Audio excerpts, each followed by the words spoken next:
السلام علیکم۔ آپ نے شاید جرمنی کا یہ قصہ سنا ہوگا، اگر سنا ہے تو دوبارہ سن لیں۔ کچھ پاکستانی دوست ملے اور مل کر ایک ریسٹورنٹ میں کھانا کھایا۔ جیسا کہ آپ کو پتہ ہے کہ ہماری عادت ہے کہ آدھا کھایا اور آدھا چھوڑ دیا، تو وہاں موجود ایک خاتون کسٹمر نے پوچھا کہ بھائی جب آپ لوگوں نے کھانا نہیں تھا تو منگوایا کیوں؟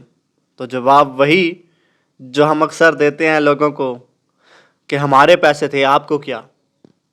اس نے پولیس کو کال کر لی کیونکہ وہ کوئی پاکستانی خاتون نہیں تھی۔ پولیس افیسر نے بات سنی اور 50 یورو فائن کیا، اور جو جملہ بولا وہ ہمیں پاکستان کے ہر آفس میں لکھ کر لگا دینا چاہیے۔